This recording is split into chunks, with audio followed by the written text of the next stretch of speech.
অর্থাৎ 1000 যুগের মধ্যে 1000 যুগের মধ্যে 250 সত্যযুগ, 250 ত্রেতা যুগ, 250 দাপর, 250 কলি, এর মধ্যে যে কোনো একটা যুগে অর্থাৎ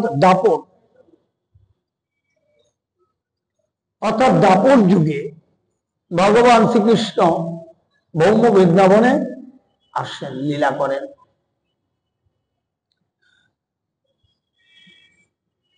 তাহলে 1000 যুগের মধ্যে যখন একটা যুগে তিনি লীলা করেন, এই জন্য ব্রহ্মা পর্যন্ত তাকে চিনতে পারেননি।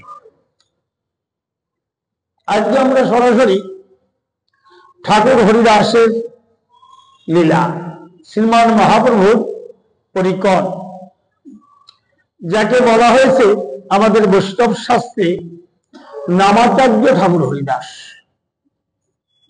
নামাচার্য, আচার্য কাকে বলা হয়? যিনি সমাজকে শিক্ষা দেন, যিনি সমাজকে শিক্ষা দেন, তার টাইটেল হয় আচার্য। যেমন আমাদের মহাপ্রভুর পরিকরদের মধ্যে অদ্বৈত আচার্য, অদ্বৈত আচার্য, পণ্ডিত নয়। পণ্ডিত অনেকেই হতে পারে বা অনেকে হয়, কিন্তু তাদেরকে আচার্য বলা হয় না। আচার্য বলা হয় না এই কারণেই, তারা পাণ্ডিত্য লাভ করেছে ঠিক কথা, কিন্তু সেই পাণ্ডিত্য জগতের মঙ্গলের জন্য, 5 জনের ভালোর জন্য সেটা ইউজ করেনি। নিজে পণ্ডিত, নিজে পণ্ডিত, হয়তো কর্মক্ষেত্রে তার সেই বিদ্যা বা পাণ্ডিত্য প্রয়োগ করে। অদ্বৈত প্রভু কিন্তু তা ছিলেন না। অদ্বৈত প্রভুর পাণ্ডিত্য শ্রীমান মহাপ্রভু এই জগতে প্রকট হওয়ার আগে, গৌরহরি প্রকট হওয়ার আগে, এই 100 বছর আগে, বৃহৎ চৈতন্য ভাগবত যেটা বলছে, মোটামুটি 100 বছর কি 150 বছর আগে আমাদের সনাতন ধর্ম বলতে ছিল মঙ্গলচণ্ডী গীত। গানের মধ্যে কি ছিল? চণ্ডী, মঙ্গলচণ্ডী গীত, অর্থাৎ চণ্ডী পূজা। আর ছিল চণ্ডীর সঙ্গে দেবাদিদেব মহাদেব, শিবের পূজা। তাই মঙ্গল চণ্ডী গীত, সঙ্গে চণ্ডীর সঙ্গে শিব। আর ছিল ঘরে ঘরে মনসা পূজা। বাংলার যা অবস্থা ছিল আর কি, বৃন্দাবন দাস ঠাকুর যেটা বলছেন, আমার সামনেই আছে বৃহৎ চৈতন্য ভাগবত। বৃন্দাবন দাস ঠাকুর বলতে মহাপ্রভু আসবার 100 বছর আগে আমাদের ধর্মর অবস্থা ছিল কালী পূজা, চণ্ডী পূজা, শিব এবং মনসা মঙ্গল পাঠ। মনসা মঙ্গল যেটা শ্রাবণ মাসে করা হয়।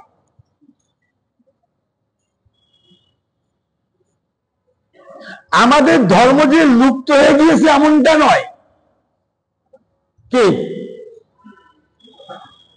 এটা তো আমাদের ধর্মের মধ্যে পড়ে, হয়তো শাখা প্রশাখা।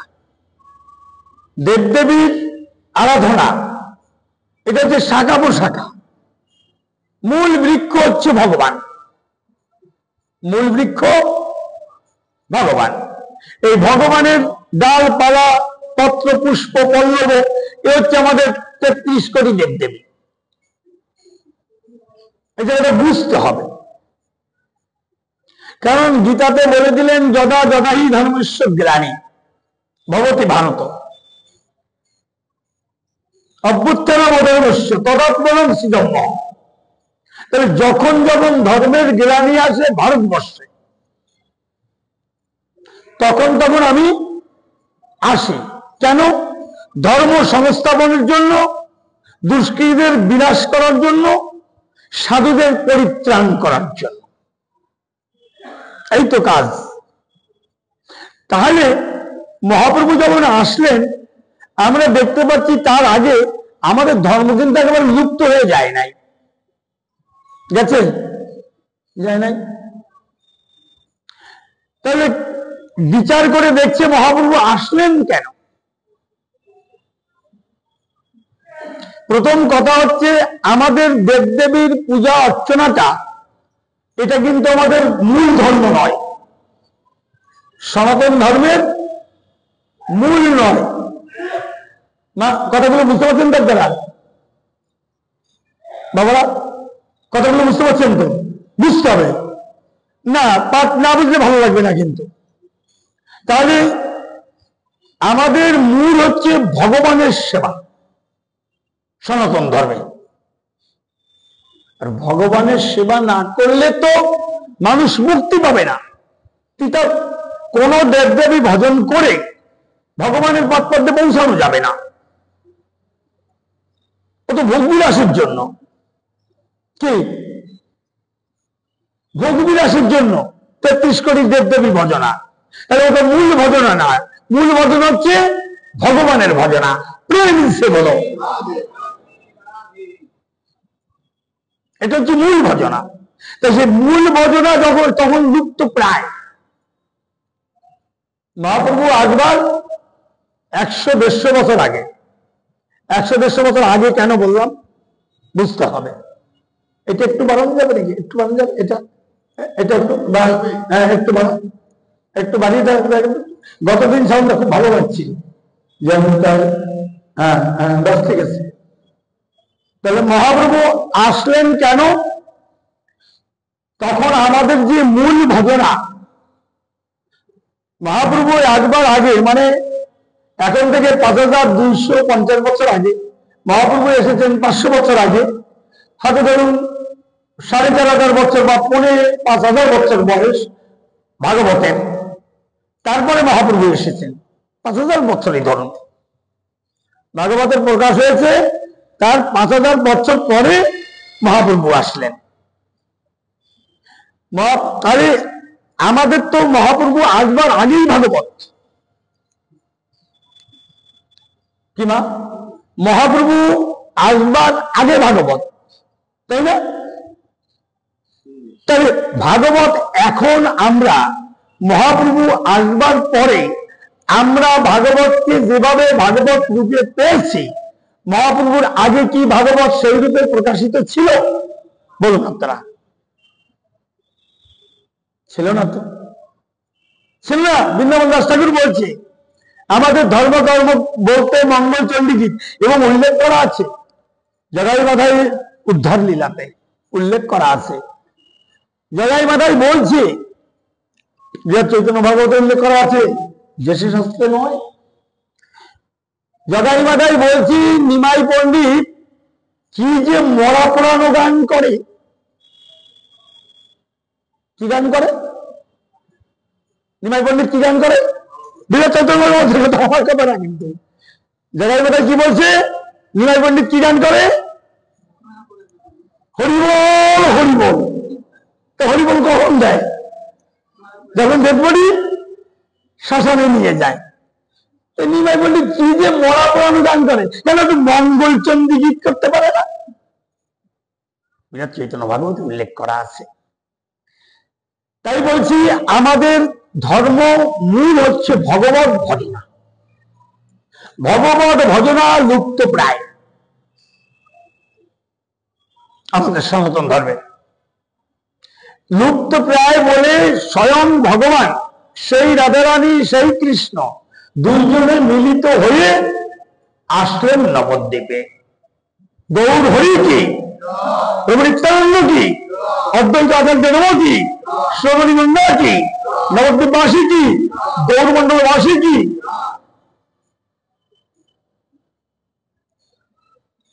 ভাগবত প্রকাশ করলেন মহাপ্রভু, তার মানে ভগবানকে বাংময় রূপী ভগবানকে প্রকাশ করলেন আমাদের কাছে। এর আগে ভাগবতকে ভাগবত রূপে কেউ পায় না। আর রাধারানী তো একেবারে লুপ্ত, খুব গুপ্ত তত্ত্ব রাধারানী।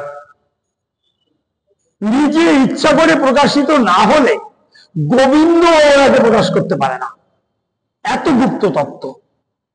ওই জন্য 1000 যুগের মধ্যে একবার মাত্র আসেন। ওই যথাযথ ধর্মস্ব গ্লানি, সেটা কিন্তু আপনাদের প্রেমের ঠাকুর কৃষ্ণ আর কিশোরী রাধারানীর ক্ষেত্রে থাকবে না।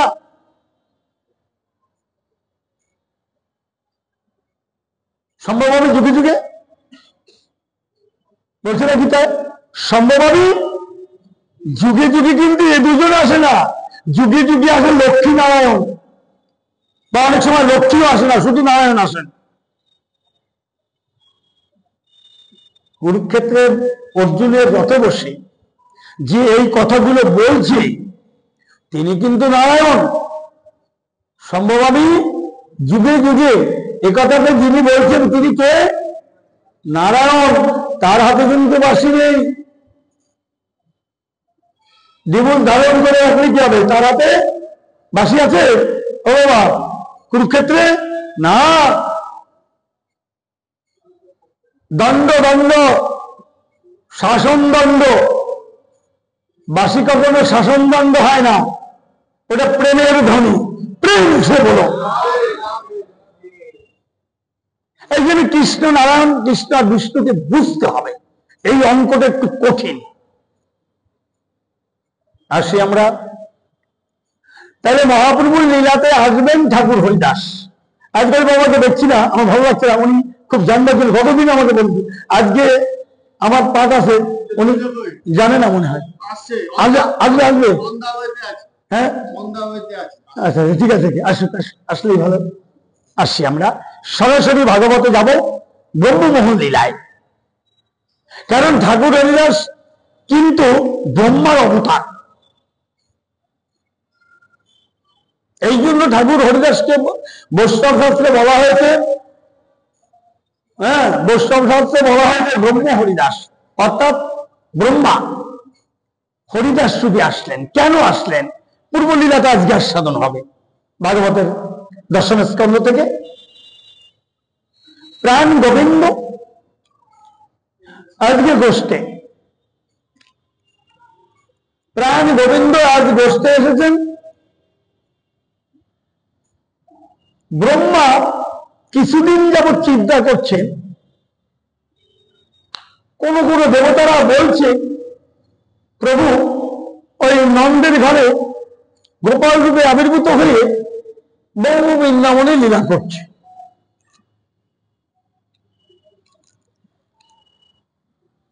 তাহলে ব্রহ্মার মনে একটু ভোর হলো। বাবা আপনি আজকে সামনে আসবেন, আপনি সামনে আসবেন আজকে।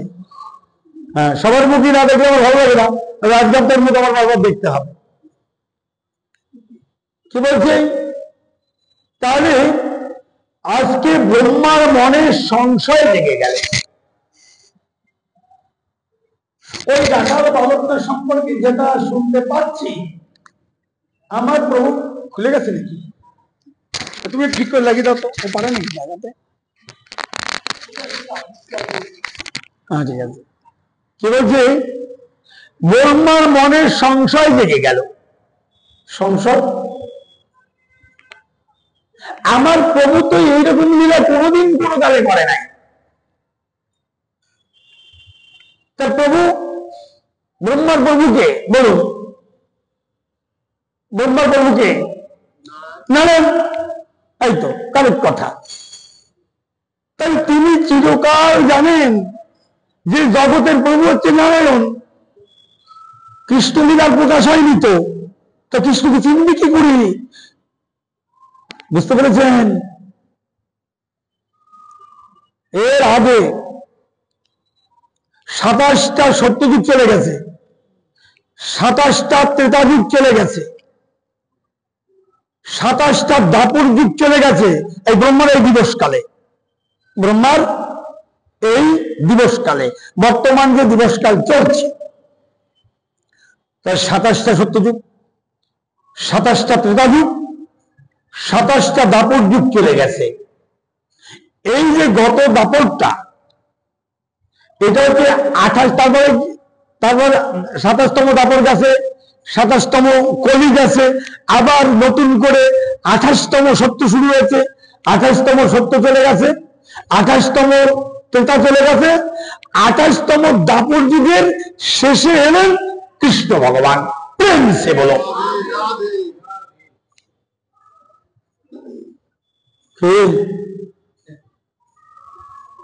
তাহলে ব্রহ্মা কাকে প্রভু বলে জানে? নারায়ণকে।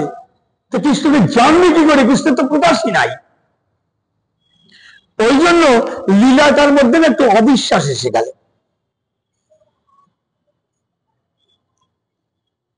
মাঝে মাঝে বৃন্দাবনে গিয়ে দেখতে পাচ্ছি যে রাখাল বালক টালকদের যায়, এটো কাটা খায় না। আমার প্রভু তো ওভাবে এটো কাটা কোনোদিন খেতে দেখিনি। এই রামলীলাতে আমার প্রভু রাম হয়ে লীলা করেছে মর্তভূমিতে, ও একটু শুনেছিলাম সবরই বেটো খেয়েছিল।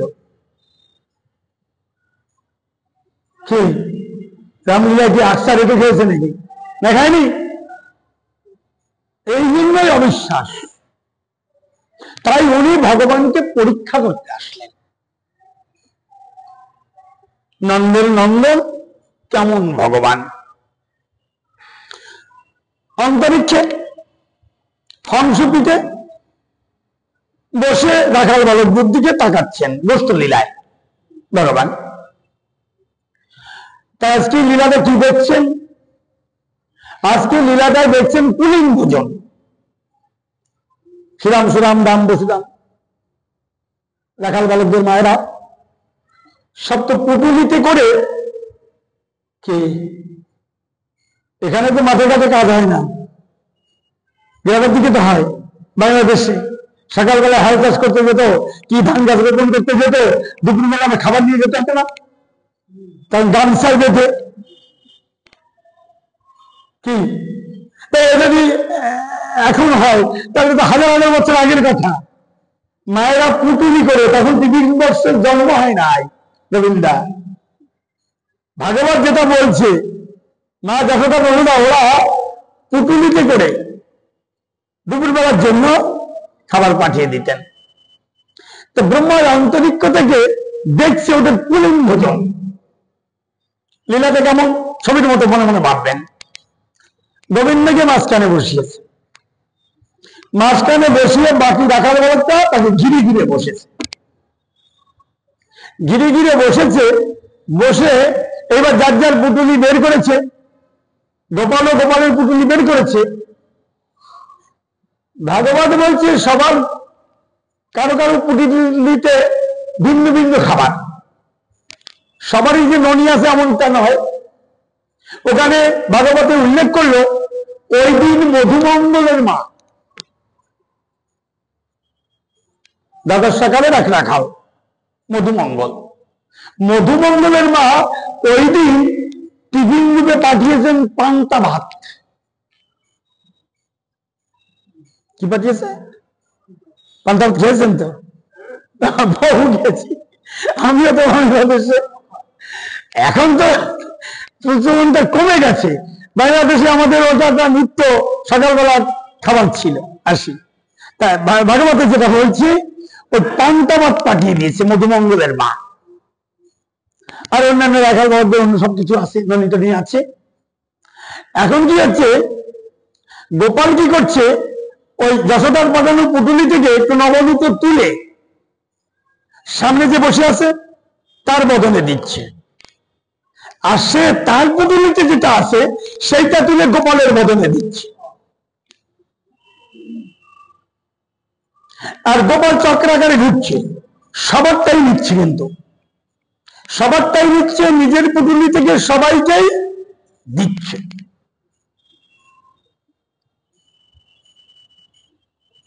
ব্রহ্মারা অবাক হয়ে গেলেন একটা লীলা দেখে। কি লীলা? মধুমঙ্গলের বদলে গোপাল নবনীত দিয়েছে।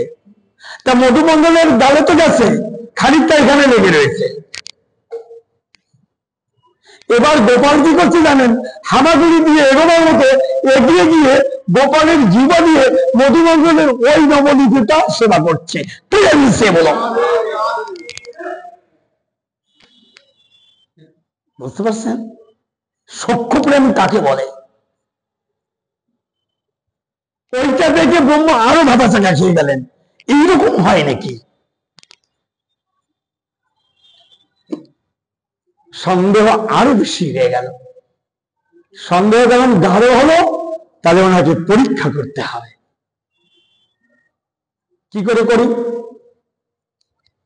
এদেরকে হরণ করতে হবে, রাখাল বালকদের হরণ করতে হবে।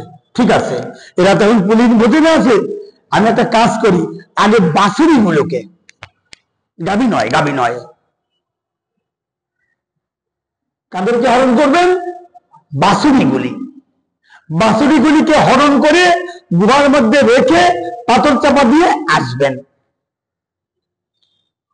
অন্তর্জামী যাবি গোপাল সবই তো জানেন, ব্রহ্মা এসেছে আমাকে পরীক্ষা করতে, তাহলে ওকে একটু পরীক্ষা করার সুযোগ দিই।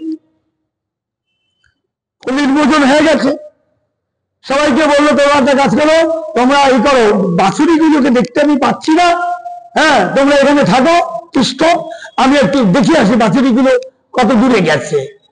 উনি তো জানেন বাছুরিগুলি ব্রহ্মা হরণ করেছে, সব জানেন। আর উনি ব্রহ্মার মনে মনে রয়েছে রাখাল বালকদের হরণ করবে, তাহলে সুযোগ দিতে হবে না? ওই জন্য উনি একা একটু ওদের অনতি দূরে চলে গেলেন।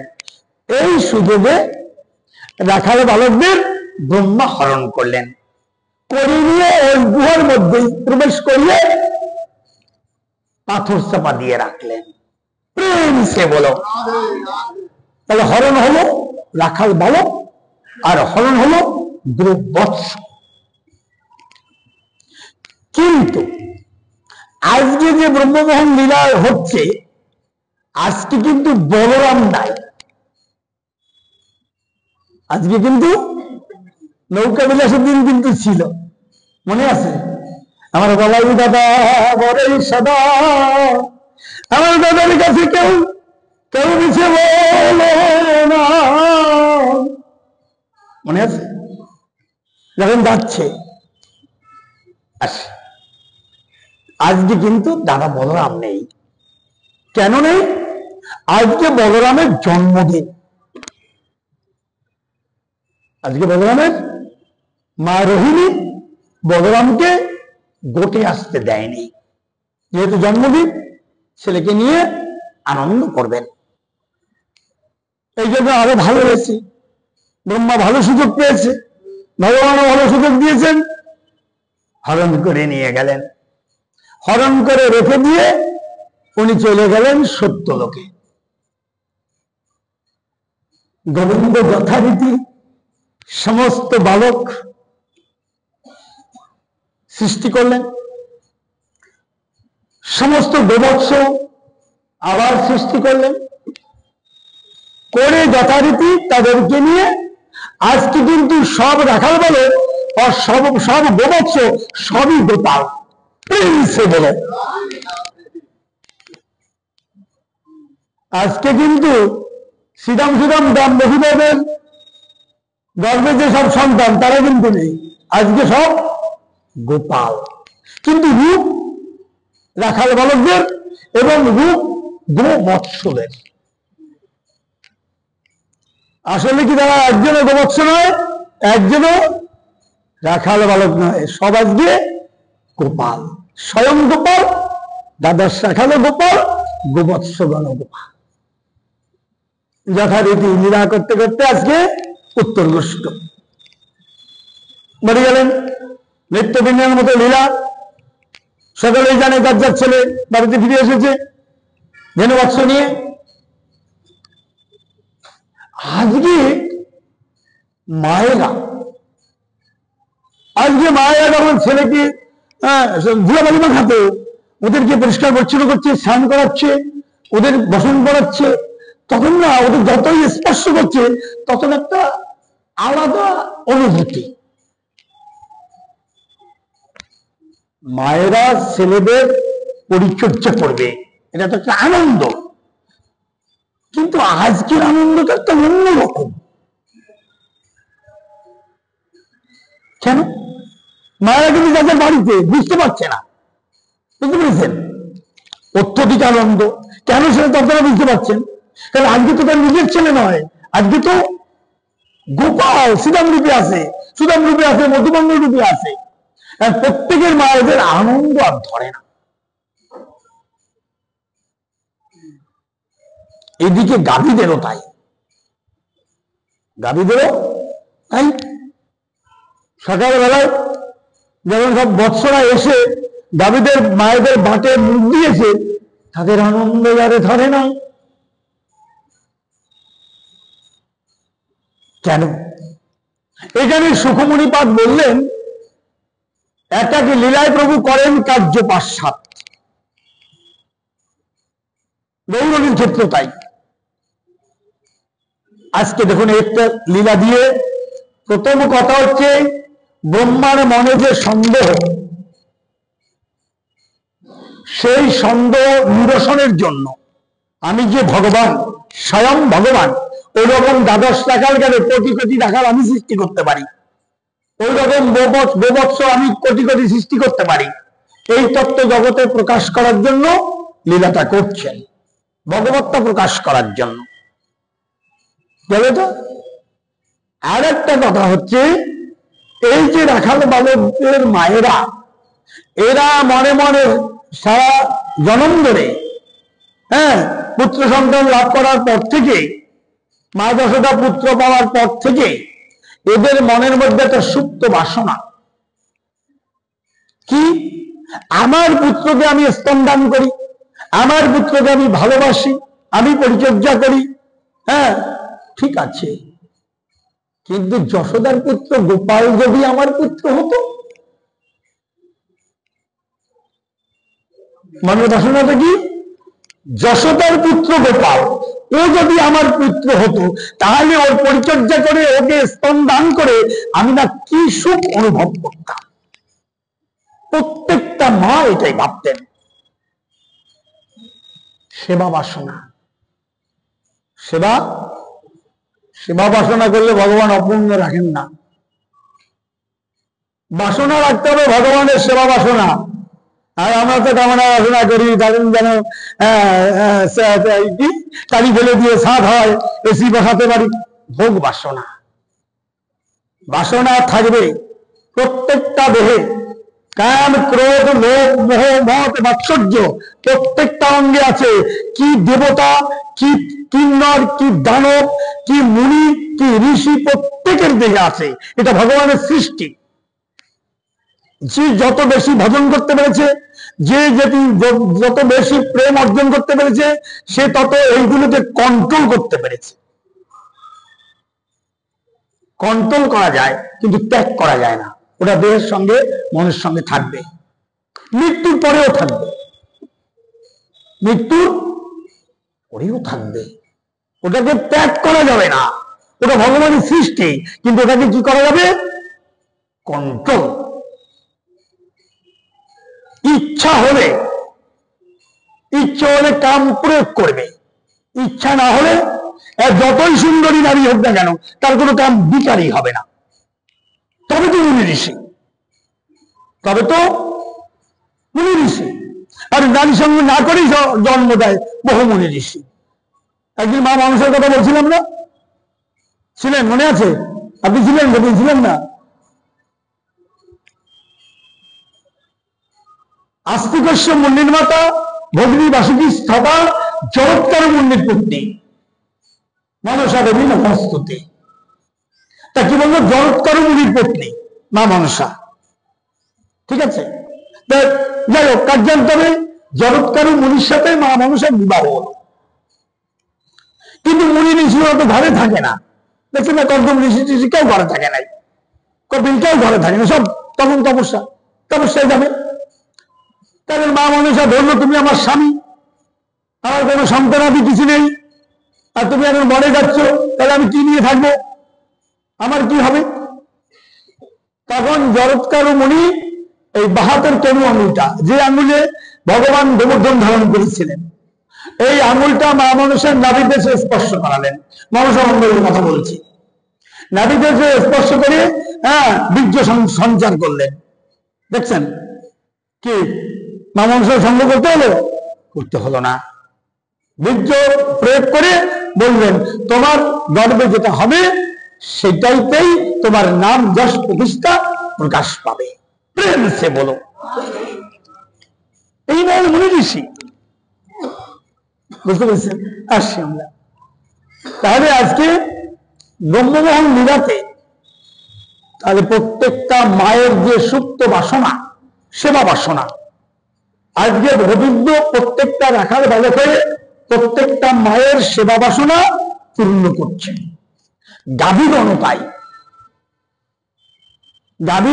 গাভী তো মাতা, গাভীও মাতা, গোমাতা। শাস্ত্রে গাভী সম্পর্কে যা লিখেছে, গোমাতা সম্পর্কে যা লিখেছে, এটা যদি আমরা জানি, ও গোমাতাকে দেখলেই তার চরণে ঠুস হয়ে পড়বো। পাঞ্জাবে গেছিলাম,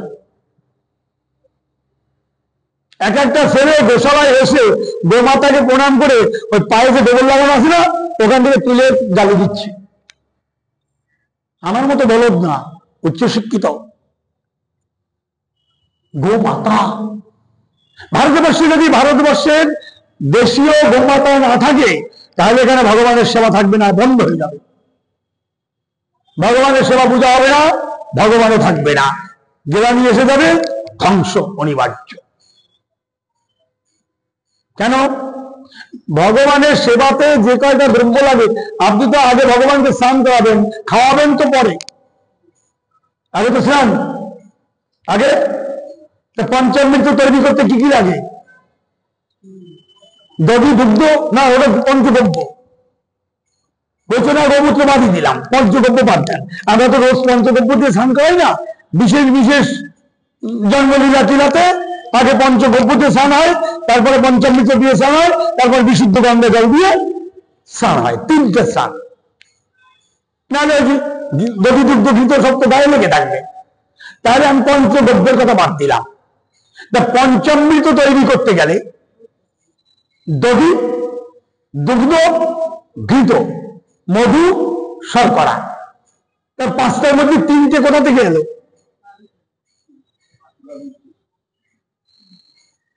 জার্সি গরুর হলে হবে না, মহিষের তো হবেই না, ছাগলের তো হবেই না। থাকবে ভগবানের সেবা থাকবে, দেশি গাভী না থাকলে। এই আশ্রমে গোশালা কি এমনি, ইস্কনে কি এমনি, গৌড়ীয় মঠগুলোতে কি এমনি? কামারপুকুর চলে যান, জয়রামবাটি চলে যান, সব জায়গায় সব আশ্রমে দেখবেন গোশালা আছে। গোমাতা কি, গোমাতা কি।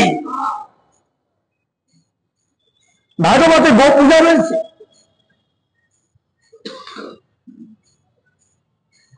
গোশালার সঙ্গে এই মন্দিরের সঙ্গে তুলনা করা হয়েছে শাস্ত্রে, এক এক আসনে বসানো হয়েছে। মা লক্ষ্মী, আমরা সবাই জানি মা লক্ষ্মী নারায়ণের স্ত্রী।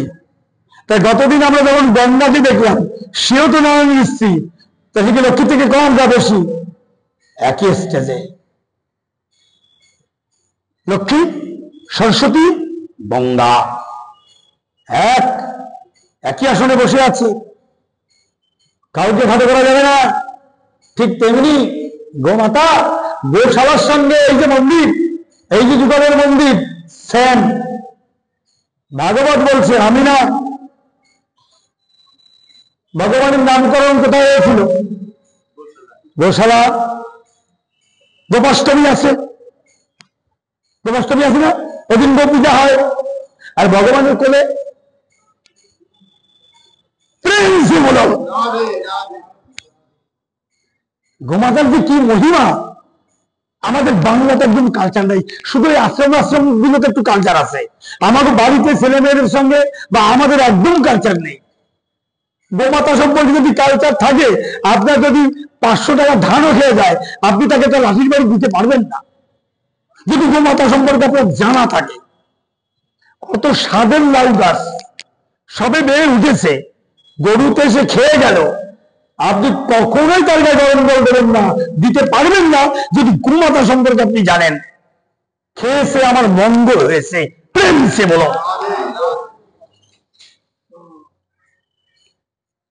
আসি আমরা ব্রহ্মমোহন লীলা। হরণ করে নিয়ে গেলেন নিজেই সব গোপাল হলেন।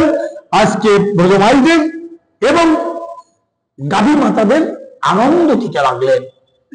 তিনি আনন্দ ঘন বিগ্রহ, ওখানে কোনো খারাপ কিছু নেই, ওখানে চাইলেও পাওয়া যাবে না।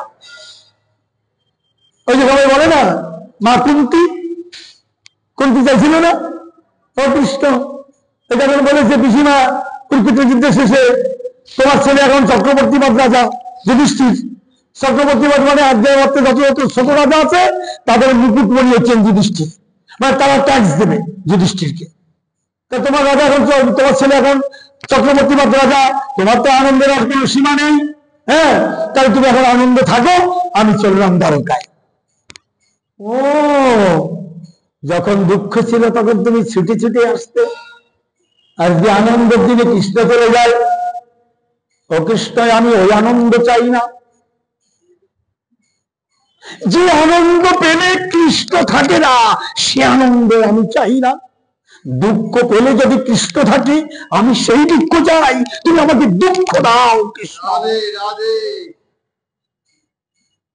আসলে তো আমার কাছে কোনো দুঃখটুকু নাই, সত্যি আনন্দ আছে, সচ্চিৎ আনন্দ বিগ্রহ।